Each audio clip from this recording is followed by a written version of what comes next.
السلام علیکم ورحمۃ اللہ وبرکاتہ۔ اللہ رب العزت سے امید کرتے ہیں کہ آپ سب میرے بہن بھائی اللہ کے فضل و کرم سے بخیر و عافیت ہوں گے۔ اکثر و بیشتر ہم رمضان المبارک کے اس رحمت کے عشرے میں اور رحمت کے دنوں میں اپنی مصروفیات، دنیاوی مصروفیات اتنی بڑھا لیتے ہیں کہ پھر ہمارے پاس ذکر و اذکار کا ٹائم ہی نہیں رہتا، وقت ہی نہیں بچتا، اور پھر تلاوت قرآن مجید بھی ہماری نہ ہونے کے برابر ہوتی ہے۔ حالانکہ یہ ماہ مبارک وہ ماہ مبارک ہے کہ جس میں دنیاوی امور کو پہلے سمیٹنے کا حکم ہے تاکہ ہمارا وقت زیادہ سے زیادہ عبادات میں گزرے۔ ان عبادات میں کثرت تلاوت ہے، نمازوں کا قیام ہے، نوافل کا قیام ہے، اور قرآن کو سیکھنا ہے۔ اللہ ماشاء اللہ بہت سی بہنیں گھروں میں سارا دن کچن میں گزار دیتی ہیں ان دنوں میں بھی، حالانکہ ایک ڈش بھی اگر ہو جائے تو اس سے گزارا بڑی آسانی سے ہو جاتا ہے۔ ہمارا ایک معمول بن گیا ہوا ہے کہ افطاری کے وقت ہمارے ٹیبل پر جب تک 5-10 ڈشز موجود نہ ہو ہماری افطاری مکمل نہیں ہوتی۔ حالانکہ روزہ کھانے پینے کا تو نام نہیں ہے نا، روزہ تو تقویٰ ہے، یعنی یہ ماہ رمضان نیکیوں کا موسم بہار ہے، اور یہ ماہ رمضان روح کی تربیت کا مہینہ ہے۔ تو ہماری روح کن چیزوں سے سیراب ہوتی ہے؟ وہ نیک اعمال ہی ہیں۔ اب یہ تو نہیں کہ آپ طرح طرح کے کھانے بنانے میں لگے رہیں، آپ کی ظہر بھی جائے، عصر بھی جائے، مغرب بھی جائے، پھر اس کے ساتھ آپ کی تلاوت کا معمول بھی ڈسٹرب ہو، وہ بھی نہ کر سکیں، ذکر و اذکار جو ہے وہ بھی نہ کر سکیں، تو پھر رمضان میں ہم نے کیا پایا؟ روزہ بھوکے رہنے کا تو نام نہیں نا۔ اور حدیث میں آتا ہے، علیہ الصلوۃ والسلام نے فرمایا کہ بہت سے روزہ دار ایسے ہوں گے کہ جن کو سوائے بھوک اور پیاس سے کچھ بھی حاصل نہیں ہوگا۔ تو روزہ تو ہے الصوم جنۃ، گناہوں کے خلاف ڈال ہے۔ اب اگر ہم سحری کرنے کے بعد سو جاتے ہیں، ہم نے فجر بھی ادا نہیں کی اور ذکر و اذکار سے بھی رہ گئے، اور صبح کے وقت، تہجد کے وقت یا نماز فجر کے بعد جو فجر کا وقت ہوتا ہے، حاضری کا وقت ہوتا ہے، تو قرآن حکیم کے قبولیت کا وقت ہوتا ہے، دعاؤں کی قبولیت کا وقت ہوتا ہے، اور پھر اللہ رب العزت کی قربت کا وقت ہوتا ہے، اللہ کے عطا کرنے کا، رزق کی تقسیم کا وقت ہوتا ہے۔ وہ وقت اگر ہم سونے میں گزار دیں تو میرے بہن بھائیوں بتائیے ہم نے کیا حاصل کیا؟ خالی رہ گئے، تہی دامہ رہ گئے۔ تو پھر یہ روزہ تو نہ ہوا نا، یہ تو جسٹ بھوک اور پیاس ہوئی، ٹھیک ہے آپ سارا دن بھوکے رہ لیں۔ یہ جو نیک اعمال ہیں، یہ نیکیاں ہیں، یہ روزے کے پر ہیں۔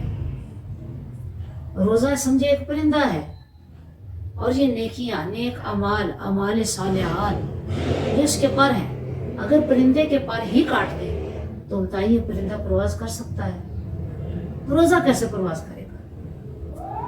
وہ لوگ بڑے خوش نصیب ہیں جن کے روزے کامل ہیں، جو ہر طرح سے تقویٰ کا دامن تھامے ہوئے ہیں، جو ہر طرح سے سنت رسول کے مطابق روزہ گزارنے کی کوشش کرتے ہیں۔ اور روزے کا ایک نام مواسات بھی ہے، ہمدردی کا مہینہ ہے، دوسروں کو دکھ درد بانٹنے کا، ان کا خیال رکھنے کا، ان کی ضروریات حتی المقدور مہیا کرنے کا ماہ مبارک ہے۔ تو میرے بہن بھائیوں، روزہ تبھی کامل ہوگا جب اسوہ رسول صلی اللہ علیہ وسلم کے قریب ہوگا، عین بے عین ہی، جیسے آقا علیہ الصلوۃ والسلام نے روزہ رکھا، جیسے ازواج مطہرات نے رکھا، جیسے اللہ کے پیغمبر صلی اللہ علیہ وسلم نے روزے کو کامل کیا۔ جو کامل روزہ دار ہوں گے انہی کے لیے تو اجر ہے کہ اللہ رب العزت فرماتے ہیں کہ اللہ فرمائیں گے الصوم لی وانا اجزی بہ، کہ روزہ میرے لیے ہے اور میں ہی اس کا اجر دوں گا۔ بہت سے ایسے اعمال ہیں جن کا اللہ پاک نے اجر اس دنیا میں بتا دیا ہے، لیکن فرضی روزوں کا اجر اللہ پاک نے نہیں بتایا۔ حدیث میں آتا ہے کہ حکم ہوگا کہ روزے دار جنت کے 8 دروازے ہیں، ان میں سے جس دروازے سے بھی چاہیں جنت سے داخل ہو جائے۔ تو روزہ کامل ہوگا تو ہوں گے نا۔ تو آئیے آج آپ کو بتاتے ہیں ایک بڑی پیاری تسبیح۔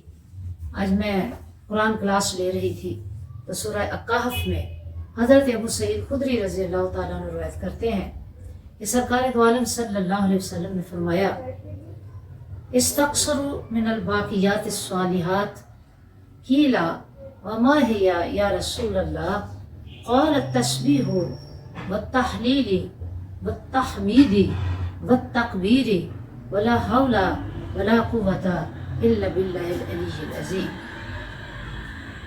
حضور علیہ الصلوۃ والسلام نے فرمایا کہ باقی رہنے والے اعمال کثرت سے کیا کرو۔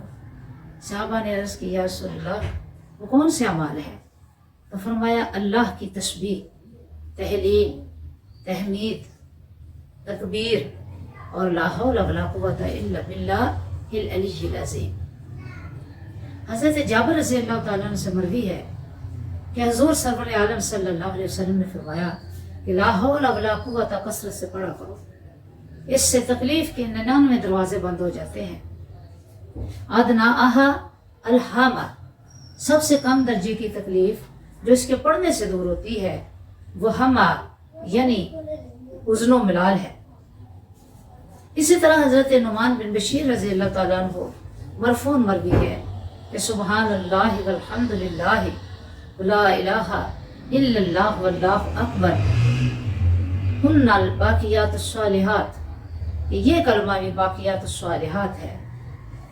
تو میرے پیارے بہن بھائیوں، ماہ رمضان ہے، رحمت کا عشرہ ہے، تو ہم کیوں نہ اپنا زیادہ تر وقت تسبیح و تحلیل میں گزاریں، تلاوت قرآن مجید میں گزاریں، دین کو سمجھنے میں گزاریں، قرآن فہمی میں گزاریں، حدیث فہمی میں گزاریں، اور صرف ایک کھانے پر اکتفا کریں۔ انشاءاللہ اس سے بھی ہمیں غذائیت مل جائے گی۔ اگر روزے کے سارے تقاضے ہم نے پورے کر لیے تو انشاءاللہ روحانی غذا ہمیں ملے گی اور ہمیں روزے کا احساس تک بھی نہیں ہوگا۔